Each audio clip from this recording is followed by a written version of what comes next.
รายการภาคข่าวภายในแขวงท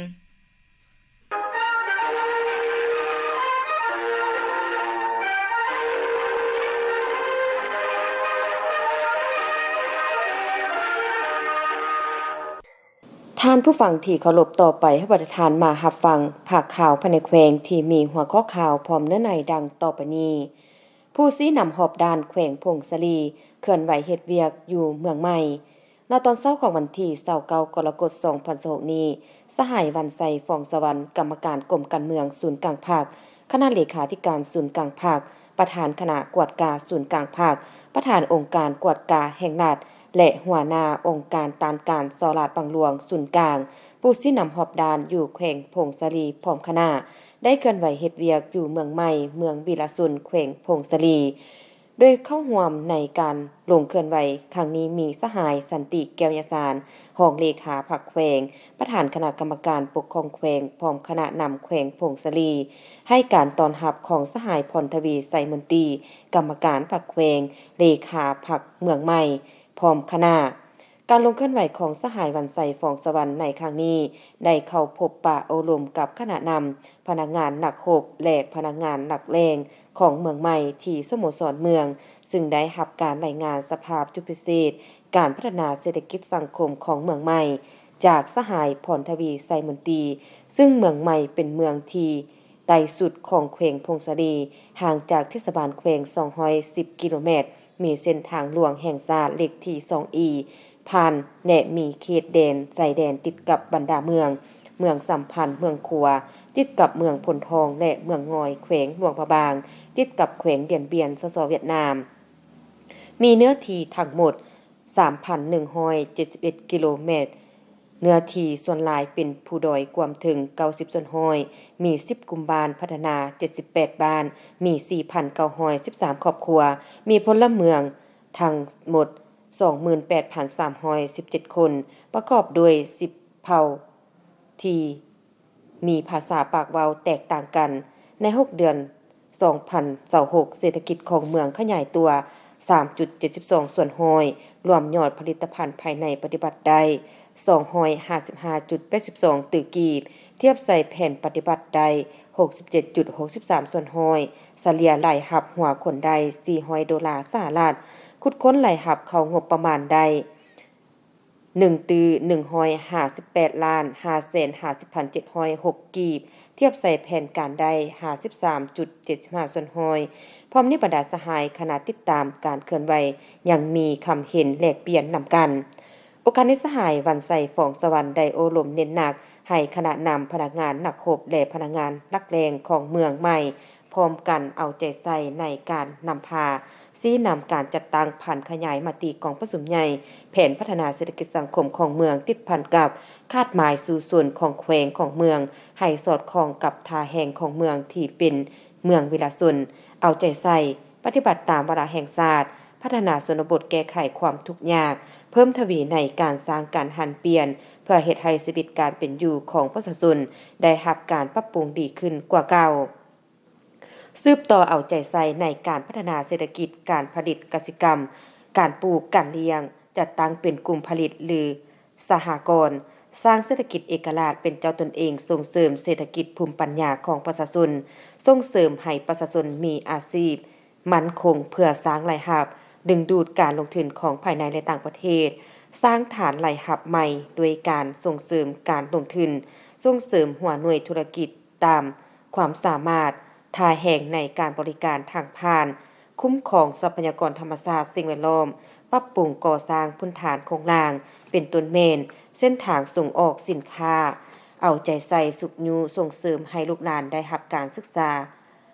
โดยเฉพาะการศึกษาก็เป็นหนึ่งในเงื่อนไขแก้ไขความทุกข์ยากสุขยุส่งเสริมแห่งงานให้กลายเป็นแห่งงานที่มีความรู้ความสามารถพัฒนาเวียกงานสาธารณสุขการพยาธิระบาดตามฤดูกาลและสถานที่บริการสาธารณสุขพัฒนาการท่องเที่ยวดึงดูดนักท่องเที่ยว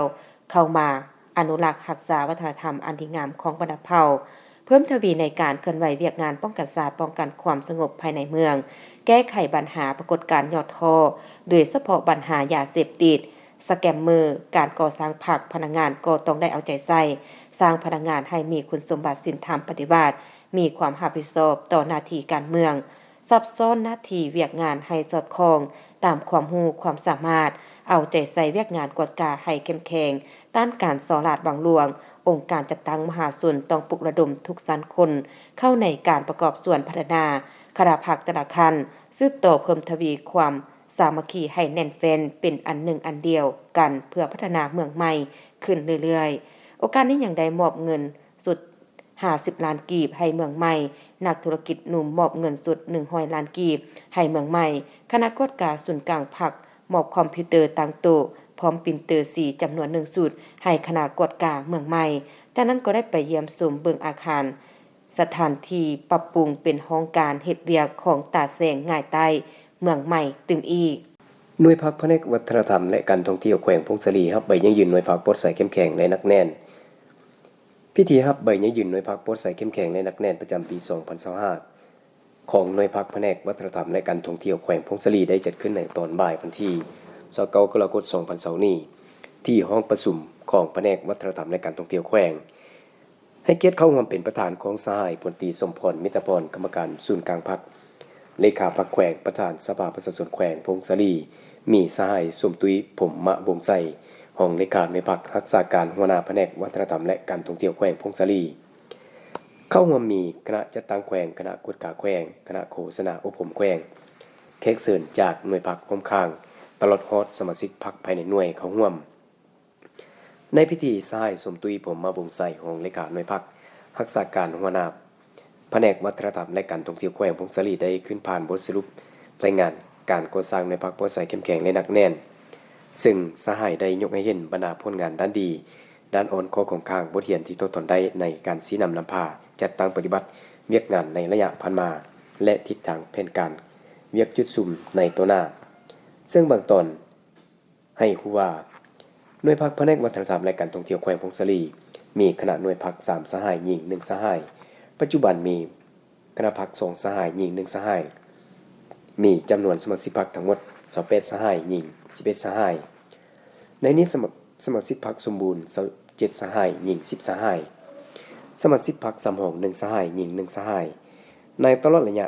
ผ่านมาคณะหน่วยพรรคสมาชิกพรรคนำพาพนักงานราชการปฏิบัติหน้าที่การเมืองของหน่วยพรรคตนตามข้อกำหนดของเลขาศูนย์กลางพรรคว่าด้วยทิศทางพละบทบาทขอบเขตสิทธิและแบบแผนวิธีเฮ็ดเวียกของแต่ละหน่วยพรรคในระยะผ่านมาได้ลงสมทบกับบรรดาห้องการวัฒนธรรมและการท่องเที่ยวเมืองได้สร้างครอบครัววัฒนธรรมได้ 22,877 ครอบครัวกวม 48.18% ส่วนน้อยของจำนวนครัวเรือนในทั่วแขวงสร้างบ้านวัฒนธรรมได้319บ้านกวม 63.41% ส่วนน้อยของจำนวนบ้านทั้งหมดในทั่วแขวงในระยะ1ปีผ่านมามีนักท่องเที่ยวเข้ามาเที่ยวอยู่แขวงพงศลีจำนวน 123,341 เทื่อคนรายรับจากนักท่องเที่ยว 14,299,740 ดอลลาร์เทียบใส่ระยะเดียวกันเพิ่มขึ้น 106.77 ส่วนน้อยห้องแรมเพิ่มขึ้น2แห่งเรือนพักเพิ่มขึ้น5แห่งร้านอาหารเพิ่มขึ้น24ร้านขยายแหล่งท่องเที่ยวทางด้านวัฒนธรรมได้1แห่งคือบ้านนำคุณเก่าเมืองบุญไต้จากนั้นสายบุญพรวิรเกียรติของหัวหน้าคณะจัดตั้งแขวงได้ผ่านมติตกลงของคณะประจำพรรคแขวงฉบับเลขที่257ทับขอพคลงวันที่26พฤษภาคม2026ว่าด้วยการอนุมัติมอบใบยังยืนหน่วยพรรคปลดใส่เข้มแข็งและหนักแน่นประจำปี2025ให้แก่หน่วยพรรคแผนกวัฒนธรรมและการท่องเที่ยวแขวงพงศลีให้เกียรติขึ้นมอบใบยังยืนหน่วยพรรคปลดใส่เข้มแข็งและหนักแน่นโดยสหายพลตรีสมพรมิตรพรกรรมการศูนย์กลางพรรคเลขาพรรคแขวงประธานสภาประชาชนแขวงพงศลีและกล่าวหาโดยสหายสมตุยผมมะวงไสห้องเลขาหน่วยพรรครักษาการหัวหน้าแผนกวัฒนธรรมและการท่องเที่ยวแขวงพงศลีในโอกาสที่มีความหมายสำคัญนี้สหายพลตรีสมพรมิตรพรกรรมการศูนย์กลางพรรคเลขาพรรคแขวงได้มีคำเห็นอบรมตัวพิธีเพื่อเป็นทิศทางให้แก่หน่วยพรรคในตัวหน้าคนอื่นสายได้แสดงความยุ่งยอสมเสยต่อคณะพรรคตลอดฮอดสมาชิกพรรคภายในหน่วยพรรคที่ยัดได้ผลงานหลายด้านสู้ส่วนพันพาจนสามารถยัดได้นำมายศหน่วยพรรคปลดใส่เข้มแข็งในหนักแน่นในครั้งนี้พร้อมทั้งเน้นนักบางปัญหาให้บรรดาสายสืบต่อคนคว้าซึมแผนการก่อสร้างหน่วยพรรคปลดใส่เข้มแข็งหนักแน่นกำแน่นบรรดาคัดหมายเผยแพร่ให้สมาชิกพรรคพนักงานราชการนะครับผู้เข้าใจ เอาใจใส่ทางด้านเรียกงานศึกษาอบรมการเมืองแนวคิดยังเป็นปกติต่อเนื่องเพิ่มทวีความสามัคคีภายในแน่นแฟ้นสืบต่อรักษามูลเสือของแผนกแบ่งความรับผิดชอบอย่างจะแจ้งเอาใจใส่นำพาจัดตั้งปฏิบัติวิชาการวิชาเฉพาะที่ตนรับผิดชอบให้มีผลสำเร็จตามคาดหมายที่วางไว้พร้อมทางรักษามูลเสือในภาคปลดใสเข้มแข็งในหนักแน่นไว้มั่นคงตลอดไปกองประชุมครบคณะกรรมการคุ้มครองการจัดตั้งปฏิบัติโครงการตอนเช้าของวันที่29กรกฎาคม2026ที่ห้องประชุมสัน5สำนักงานปกครองแขวงทางคณะกรรมการคุ้มครองการจัดตั้งปฏิบัติโครงการปีนจัดกองประชุมเพื่อรายงานผลการจัดตั้งปฏิบัติกิจกรรมประจำปีและวางทิศทาง6เดือนท้ายปี2026เพิ่มทวีความเข้มแข็งทางด้านเศรษฐกิจและความยืดหยุ่นทางด้านสิ่งแวดล้อมของชุมชนในชนบทอยู่เมืองบุญเหนือและเมืองพงศลีแขวงพงศลีเข้าร่วมเป็นประธานของท่านพรไสอ่อนซากรรมการประจำพรรคแขวงของประธานคณะกรรมการปกครองผู้ชี้นำของเขตเศรษฐกิจขั้นแขวงมีท่านนางมณีวร วรจักรอำนวยการองค์การ CCL ประจำสปป.ลาวมีบรรณาธิการหัวหน้าของหัวหน้าแผนกวิชาการผู้ประสานงานต่างหน้าจากภาคส่วนเกี่ยวข้องคันกระทรวงขั้นแขวงคันเมืองกลุ่มตาแสงและตัวแทนคันบ้านจาก2เมืองเป้าหมายตลอดฮอดเสี่ยวสารและทีมงานโครงการเข้าร่วมคณะจัดตั้งพิธีได้เสนอจุดประสงค์และผ่านข้อตกลงของแผนกกสิกรรมและสิ่งแวดล้อมแขวงพงศลีจุดประสงค์เพื่อสรุปรายงานและถอดถอนบทเรียนในการจัดตั้งปฏิบัติกิจกรรมเพิ่มทวีความเข้มแข็งทางด้านเศรษฐกิจและความยืดหยุ่นทางด้านสิ่งแวดล้อมของชุมชนในชนบทระยะผ่านมาเริ่มแต่เดือนกรกฎาคม2025 5เดือนมิถุนายน2026สนทนาปรึกษาหารือปัญหาที่พบพอในการดำเนินกิจกรรมในระยะผ่านมาและซอกหาวิธีการแก้ไขร่วมกันเพื่อรายงานแผนในการจัดตั้งปฏิบัติกิจกรรมระยะ6เดือนท้ายปีต่อหน้าเดือนกรกฎาคมเดือนธันวาคมปี2026จากนั้นฐานประเสริฐคุณสมเฮืองผู้ประสานงานโครงการได้เสนอผลการจัดตั้งปฏิบัติกิจกรรมประจำปีผ่านมาเดือนกรกฎาคม2025มิถุนายนปี2026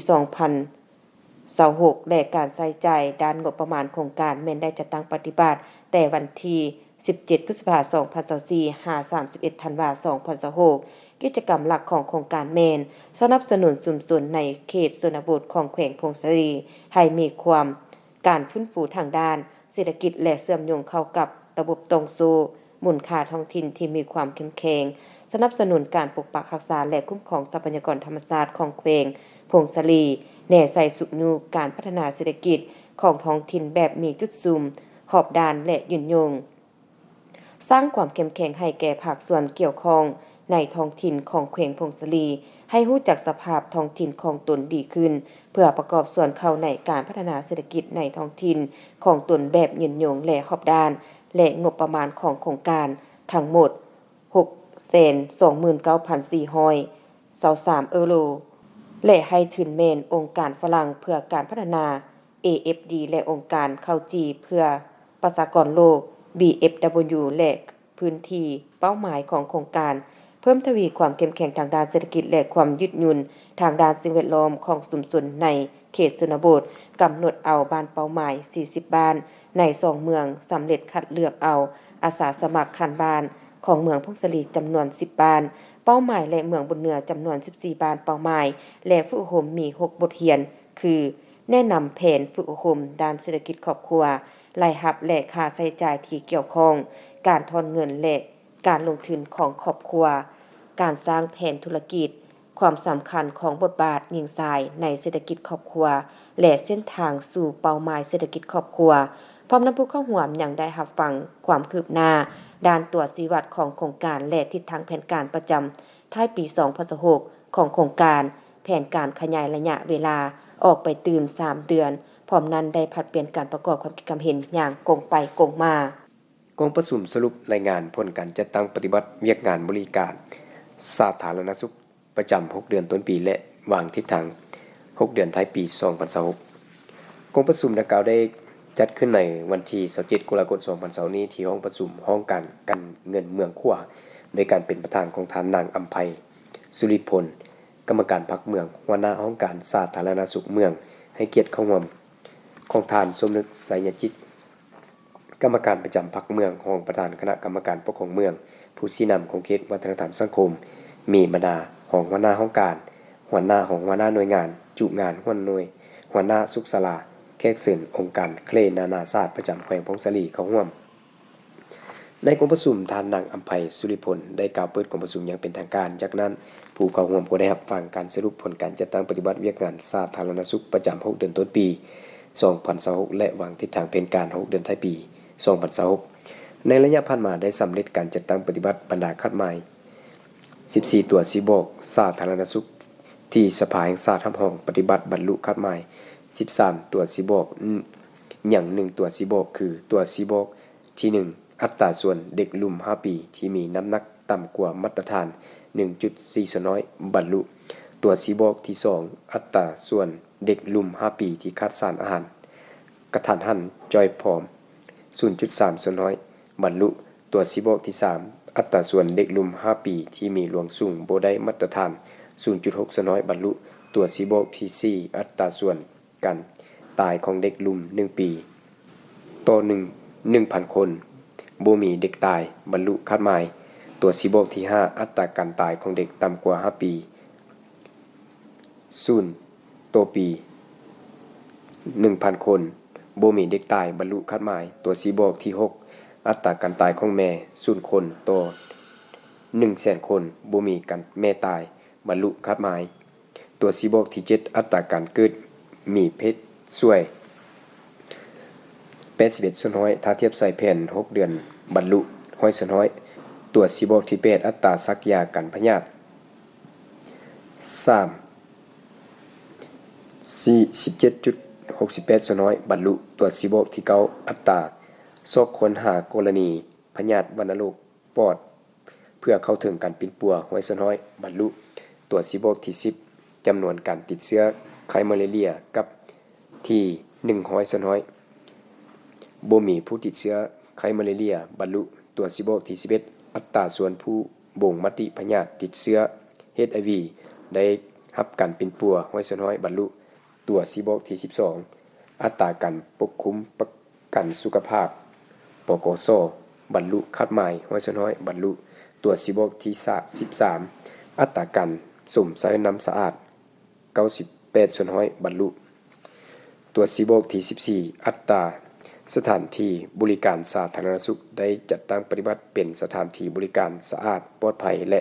เป็นมิตรต่อสิ่งแวดล้อมทนทานต่อการเปลี่ยนแปลงดินฟ้าอากาศปฏิบัติได้5ส่วนน้อยบ่บรรลุในกองประชุมผู้เข้าร่วมได้ปรับเปลี่ยนกันประกอบคำคิดคำเห็นใส่บทสรุปและทิศทางแผนการโดยซอกให้เห็นจุดดีเพื่อเสริมขยายและจุดอ่อนของข้างพร้อมกันหาวิธีแก้ไขแนวสาเหตุให้การเคลื่อนไหวจัดตั้งปฏิบัติเวียกงาน6เดือนท้ายปี2026ให้มีผลสำเร็จตามแผนการที่วางไว้กองประชุมสรุปเวียกงานห้องตำรวจประจำ6เดือนต้นปีกองประชุมดังกล่าวได้จัดขึ้นในตอนเช้าของวันที่24กรกฎาคม2026นี้ที่สโมสรกองบัญชาการปกส.แขวงภายใต้การเป็นประธานของทานพันโทพรไสวงศาคณะผักกองบัญชาการหัวหน้าห้องตำรวจปกส.แขวงเป็นเกียรติเข้าร่วมของทานพลจัตวาคำจันทร์แสงลาวงศ์กรรมการประจำพรรคแขวงหัวหน้ากองบัญชาการปกส.แขวงมีคณะผักคณะห้องคณะแผนกตลอดหอดนายและพลตำรวจห้องตำรวจปกส.แขวงพงศลีเข้าร่วมท่านพันโทเพ่งสัญญาสารของหัวหน้าห้องตำรวจปกส.แขวงได้ขึ้นผ่านห่างบทสรุปประจำ6เดือนต้นปีและวางทิศทางแผนการจุดซูม6เดือนท้ายปี2026ซึ่งได้ยกให้เห็นด้านดีและผลงานที่ญาติมาได้ในตลอดระยะ6เดือนที่ผ่านมาคณะคณะบัญชาห้องตำรวจปกส.แขวงได้เอาใจใส่ศึกษาโครงการเมืองแนวคิดให้แก่นายและพลตำรวจอย่างเป็นปกติต่อเนื่องตั้งหน้าปฏิบัติตามหลักการรวมศูนย์ประชาธิปไตยและสำรวจกวดกาติดพันกับการแก้ไขปรากฏการณ์ย่อท้อภายในสังคมอย่างแข็งแรงแสดงออกใน6เดือนที่ผ่านมาทั่วแขวงมีคดีทั่วไปเกิดขึ้น14รายผู้ถูกหา20คนหญิง1คนแก้ไขแล้ว3ราย6คนส่งอัยการแขวง1ราย1คนพร้อมดำเนินคดี10ราย13คนหญิง1คนของกลางประเภทปืนแก๊ป2กระบอกมีด1ดวงคำห้องฟ้องทางด้านเศรษฐกิจ19เรื่องแก้ไขแล้ว2เรื่องพร้อมดำเนิน17เรื่องหับแจ้งจากพลเมือง11เรื่องแก้ไขแล้ว2เรื่องพร้อมดำเนิน9เรื่องคดียาเสพติด66รายผู้ถูกหา85คนหญิง6คนคนต่างประเทศ1คนสามารถยึดของกลางยา เสพติดประเภทยาบ้า 19,824 เม็ดยาฟิน 15.9 กิโลกรัมเฮโรอีน 3.57 กรัมปืนดัดแปลง1กระบอกดินระเบิด1ห่อแก็บระเบิด1สุดโทรศัพท์29หน่วยเงินสด 500,000 กีบรถจักร12คันรถใหญ่1คันและอื่นๆหับผู้ถูกขอหายจากการฆ่ามนุษย์2คนหญิง2คนแก้ไขข้อขัดแย้งบุกลุกดินสงวนของรัฐมี6ครั้ง6ครอบครัวลงโฆษณาเผยแพร่กฎระเบียบการสัญจรตามท้องถนนเพื่อปลุกจิตสำนึกให้นักขับขี่ในทั่วแขวงมี6ครั้งมีผู้เข้าร่วม 6,810 คนหญิง 2,179 คนจัดตั้งกำลังกวดกาการสัญจร48ครั้งพบเห็นพลเมือง784คนหญิง226คนบริการติดป้ายรถทุกประเภทได้189คันคดีอุบัติเหตุเกิดขึ้น41ราย90คนพาหนะเปเพ63คันใช้การบ่ได้2คันคนได้รับบาดเจ็บ60คนเสียชีวิต3คนในนี้แก้ไขแล้ว29ราย64คน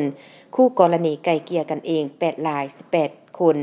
ผู้เกี่ยวรับผิดชอบ2ราย2คนพร้อมดำเนินคดี2ราย6คนรวมมูลค่าเสียหาย372ล้าน938,000 กีบอัคคีภัยเกิดขึ้น6ครั้งไฟไหม้เหือน6หลังคารวมมูลค่าเสียหาย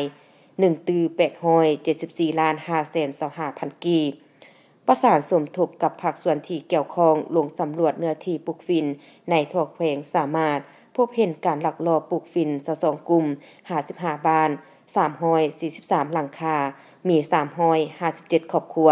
มี454ต้นลงทำลายได้374ต้นทั่วแขวงมีผู้ติดยาเสพติด 3,583 คนหญิง294คนในนี้ปิ่นปัวหายดี170คนยังสืบต่อบำบัด 3,413 คนจากนั้นผู้แทนกองประชุมก็ได้ผลัดเปลี่ยนกันขึ้นประกอบคำคิดคำเห็นใส่หางบทสรุปดังกล่าวอย่างกงไปกงมาและภาวะวิสัยทางนี้ก็เพื่อในใส่เฮ็ดให้หางบทสรุปดังกล่าวมีเนื้อในครบถ้วนและสมบูรณ์ขึ้นกว่าเก่า2หน่วยพักที่ขึ้นกับคณะพักฮักฐานกองบัญชาการทหารเมืองบุญใต้รับใบยืนยืนหน่วยพักปลดใสเข้มแข็งและหนักแน่นวันที่17กรกฎาคม2020ผ่านมานี้ที่สโมสรกองบัญชาการทหารเมืองบุญใต้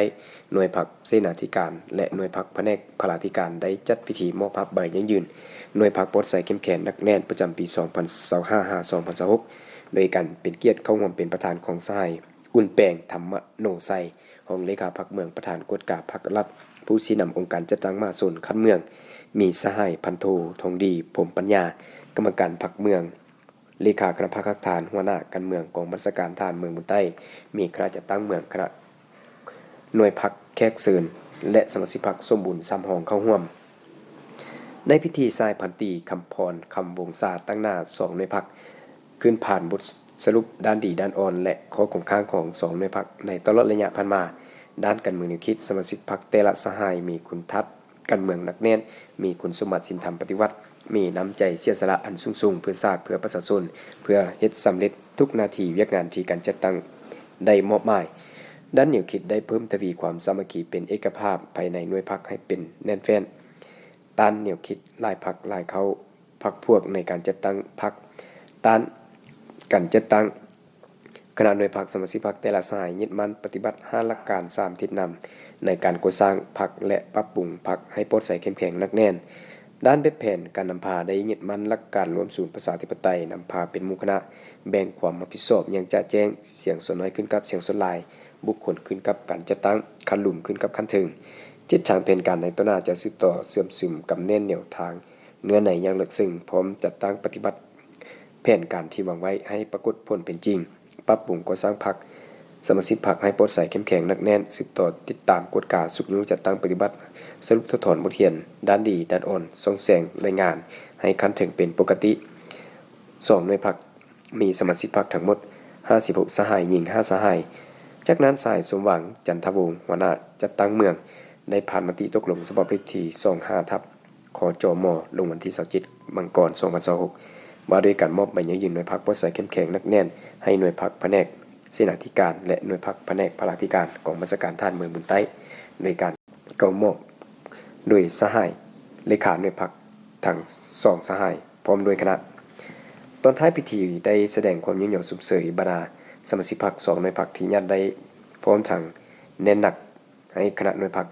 สืบต่อศึกษาอบรมการเมืองนำพาแนวคิดให้สมาชิกพรรคพร้อมกันก่อสร้างหน่วยพรรคปลอดภัยเข้มแข็งและหนักแน่นขึ้นไปเรื่อยๆกองบัญชาการทหารเมืองยอดอูรับฟังเผยแพร่กฎระเบียบของกองทัพประชาชนลาวตอนเช้าของวันที่20กรกฎาคมปี2026นี้อยู่ที่สโมสรกองบัญชาการทหารเมืองยอดอูได้รับฟังการเผยแพร่กฎระเบียบกองทัพประชาชนให้แก่พนักงานนักรบกรมกอง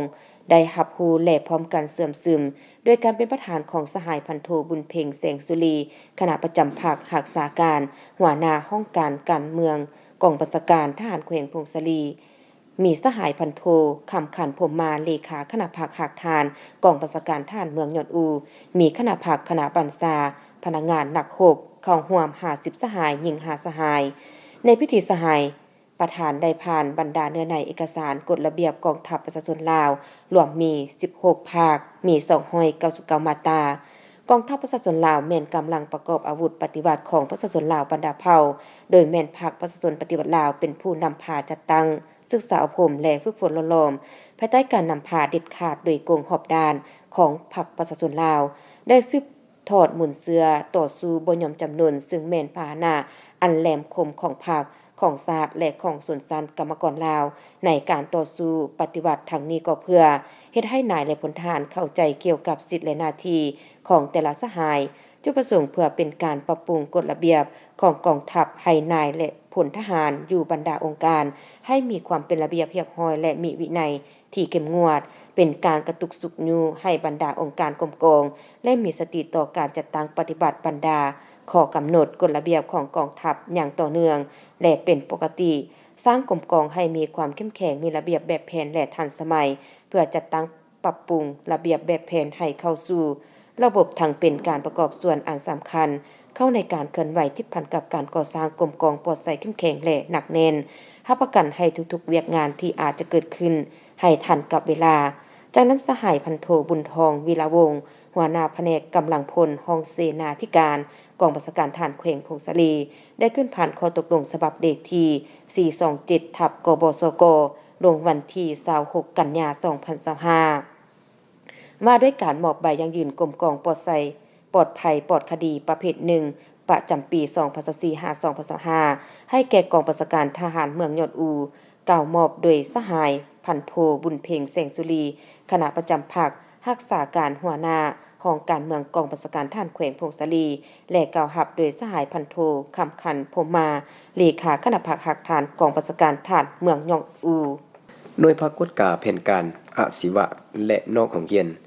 สกคพงศลีครับมาส่วนก้าวหน้าเขาเป็นสมาชิกพรรคสมัยซ้ำหอง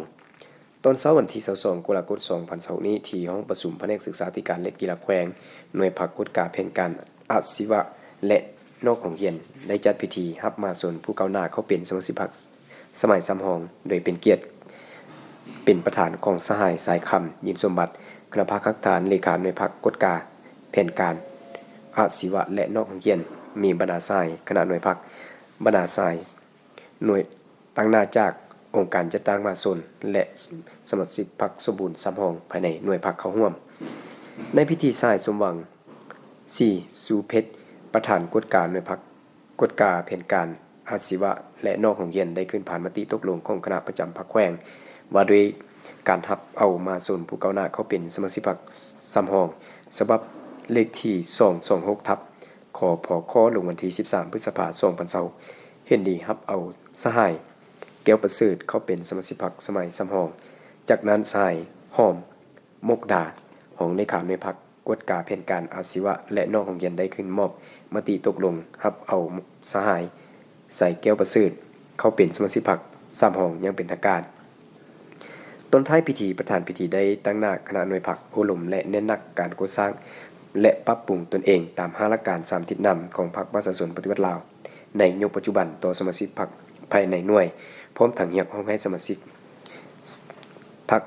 สหายที่ได้รับเขาเป็นสมาชิกพรรคสมัยซ้ำหองจงมีแนวคิดหลักมั่นปฏิบัติอย่างเข้มงวดต่อกฎระเบียบพรรคประชาชนปฏิวัติลาวเอาใจใส่ในการเสริมสร้างแนวทางของพรรคนโยบายของรัฐทั้งเป็นเจ้าการเคารพและปฏิบัติกฎระเบียบ บรรดาสิทธิหน้าที่และข้อห้ามของสมาชิกพรรคอย่างลึกซึ้งซึ่งต่อเป็นแบบอย่างนำหน้าให้แก่มหาชนติดพันกับการปฏิบัติระเบียบ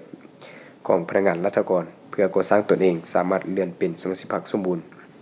ครบตามเงื่อนไขและสืบต่อปฏิบัติหน้าที่เวียกงานวิชาเฉพาะของตนเพื่อประกอบกำลังแห่งเขากับสมาชิกพรรคภายในหน่วย